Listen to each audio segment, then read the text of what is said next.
Aqui estamos, mais uma vez, continuando com a parte 2 do nosso vídeo sobre a história da Ferrari.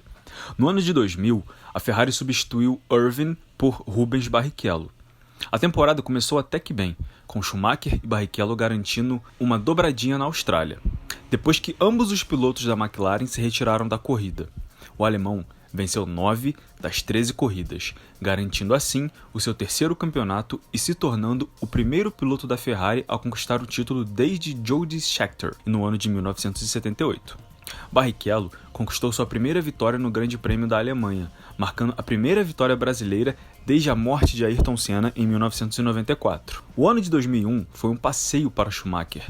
A Ferrari entregou um carro muito forte e ele venceu 9 corridas, conquistando o título com 58 pontos de vantagem sobre David Coulthard. Se a última temporada foi fácil, o que podemos dizer sobre 2002?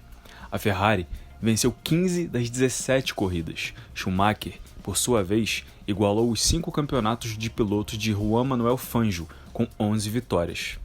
Barrichello venceu 4 corridas, sua melhor temporada até então na Fórmula 1.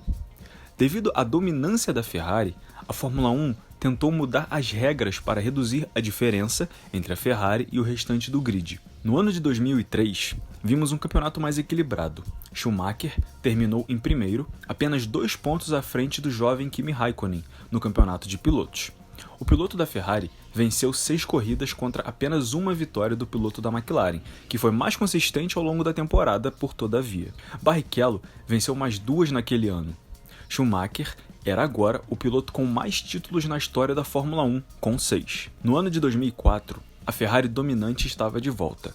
Com 16 vitórias em 18 corridas, a Ferrari conquistou seu 6º campeonato de construtores consecutivos e Schumacher, por sua vez, com 13 vitórias, garantiu seu 7º e último campeonato. A grande fase da Ferrari havia acabado. A mudança nas regras tornou o carro não competitivo contra os rivais, principalmente a Renault. O fraco desempenho dos pneus Bridgestone também contribuiu para o baixo desempenho da equipe. Lembre-se de que naquela época a Fórmula 1 tinha 2 marcas de pneus, Bridgestone e Michelin. A única vitória da Ferrari aconteceu devido a problemas nos pneus no Grande Prêmio dos Estados Unidos, quando as equipes que usavam pneus Michelin não puderam competir devido a uma falha estrutural nos pneus feitos na França. Ferrari, Jordan e Minardi foram as únicas equipes a competir. Schumacher terminou então em terceiro lugar, atrás de Kimi Raikkonen e do novo campeão Fernando Alonso. Em 2006, Barrichello deixou a Ferrari e foi substituído por outro brasileiro, o Felipe Massa. A Ferrari teve um carro competitivo novamente, e sem a McLaren, a disputa pelo título foi contra os campeões reinantes da Renault e seu piloto Fernando Alonso. A equipe italiana venceu 9 corridas, 7 com Schumacher e 2 com Massa. No entanto, não foi o suficiente, e Alonso foi coroado campeão pelo 2º ano consecutivo. O Grande Prêmio da China foi a última vitória de Schumacher, e na última corrida da temporada, a vitória de Massa marcou pela primeira vez que um brasileiro venceu no Brasil desde a vitória de Senna no ano de 1993. Após a aposentadoria de Schumacher, a Ferrari contratou Kimi Raikkonen para ser o companheiro de equipe de Massa na temporada de 2007. A disputa pelo título foi entre a Ferrari e a McLaren. A equipe britânica tinha um bicampeão mundial Fernando Alonso e seu garoto de ouro, o jovem e talentoso Lewis Hamilton. Na pista, ambos os pilotos da McLaren estavam brigando entre si e, como resultado, ambos perderam pontos valiosos. Isso permitiu que Raikkonen vencesse seu primeiro e único título na última corrida no Brasil por 1 ponto apenas. Nos bastidores, os fãs da Fórmula 1 testemunharam um dos maiores escândalos da categoria, quando um funcionário da Ferrari entregou informações sobre o projeto do carro para a McLaren. A equipe britânica, por sua vez, foi desclassificada do campeonato de construtores. Mas nós vamos falar sobre esse assunto em um próximo vídeo. Fernando Alonso, insatisfeito com seu tratamento na McLaren, voltou para a Renault apenas uma temporada depois, tornando o campeonato de 2008 uma batalha entre Felipe Massa e Lewis Hamilton. Ambos os pilotos cometeram erros ao longo da temporada, mas no final, enquanto Massa estava vencendo seu 2º Grande Prêmio do Brasil e o Autódromo de Interlagos estava em êxtase com o herói local conquistando o primeiro título e pela Ferrari, Hamilton ultrapassou o Timo Glock no setor 3, encerrando a alegria de todos os brasileiros ao garantir seu primeiro título de pilotos. Mas este campeonato teve um escândalo significativo também: o Crashgate no primeiro Grande Prêmio de Singapura, onde a Renault manipulou uma colisão para ajudar Fernando Alonso a vencer a sua única corrida naquele ano. Se esta corrida fosse anulada devido à manipulação, Massa teria sido campeão mundial, mas essa é outra história. Em 2009, com as novas regulamentações, Ferrari e McLaren perderam o ritmo para a incrível Brown GP, de propriedade do ex-diretor técnico da Ferrari, Ross Brawn, e a Red Bull Racing. A Ferrari venceu apenas uma corrida no Grande Prêmio da Bélgica.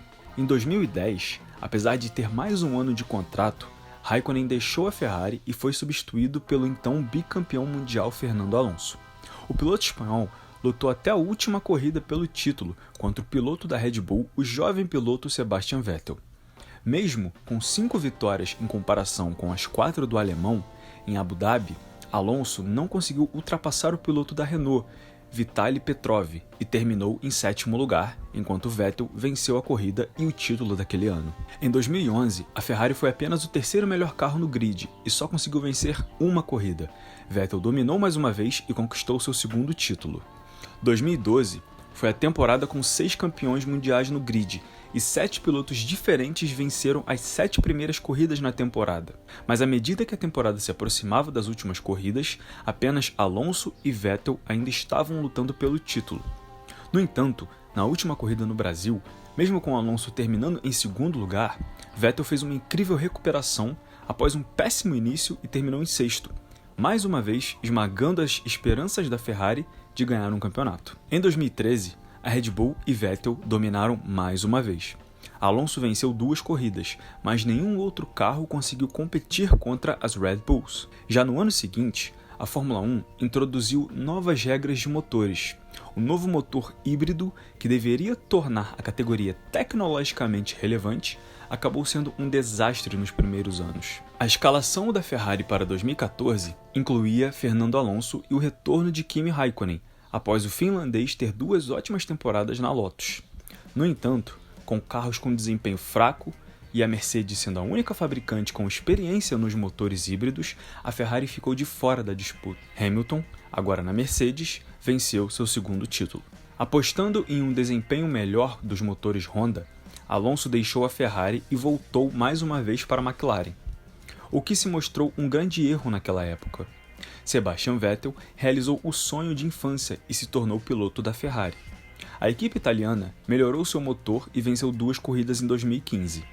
Em 2016, a Mercedes dominou mais uma vez, vencendo 19 corridas, e Rosberg derrotou Hamilton no final. No Grande Prêmio da Austrália de 2017, a Ferrari impressionou quando Vettel venceu a primeira corrida da temporada.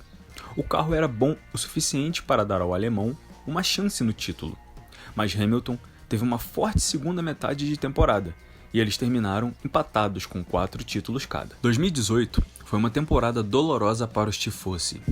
A Ferrari entregou um ótimo carro para Vettel, e no final do Grande Prêmio da Grã-Bretanha, o alemão liderava o campeonato, com 8 pontos de vantagem sobre Hamilton. Na corrida seguinte, em seu país natal, Vettel estava na liderança, quando bateu sozinho, perdendo toda a sua confiança. Uma série de erros e rodadas encerrou seu sonho de conquistar o campeonato. E vale ressaltar que no Grande Prêmio dos Estados Unidos, Kimi Raikkonen venceu sua última corrida na Fórmula 1, quebrando uma sequência recorde de 113 corridas sem vitórias. No ano seguinte, em 2019, Raikkonen foi substituído pelo jovem piloto da Ferrari, Charles Leclerc. A Ferrari impressionou com um motor muito potente naquele ano, e a equipe venceu 3 corridas, incluindo o Grande Prêmio da Itália, que foi a primeira vitória da Ferrari desde Alonso em 2010. Já em 2020, foi uma temporada bastante ruim.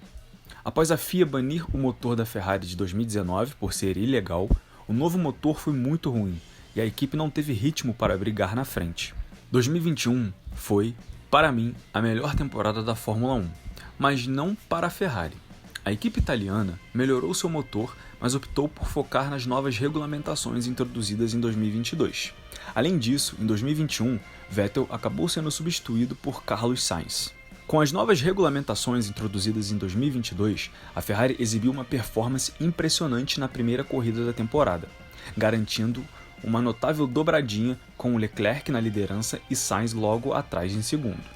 A empolgação varreu a comunidade da Fórmula 1, e muitos acreditavam que este poderia ser o ano do retorno triunfante da Ferrari à dominação.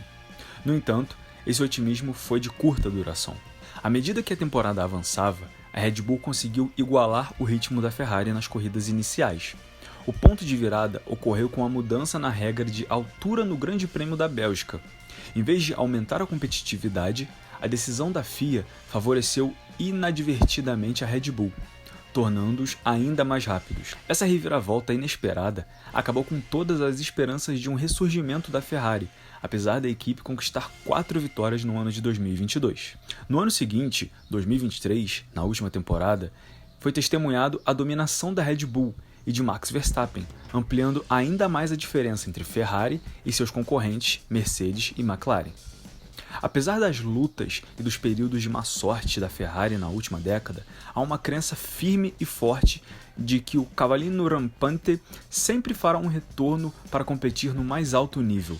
Desde os anos 50 até um intervalo de 21 anos entre os títulos de Jody Scheckter e Schumacher, a Ferrari tem consistentemente se mostrado como uma das principais equipes na história da Fórmula 1, deixando uma marca duradoura no esporte. E esse foi o vídeo de hoje. Pessoal, muito obrigado a todos que chegaram ao final da parte 2 da nossa história, da nossa pesquisa sobre a Ferrari. Muito obrigado a todos. Se inscrevam, curtam, compartilhem, deixem um comentário aí e nos ajude a levar mais conteúdo, a trazer mais coisas para vocês que são influentes, que são legais desse mundo do automobilismo, principalmente da Fórmula 1. E é isso, galera. Obrigado e até o próximo vídeo. Valeu!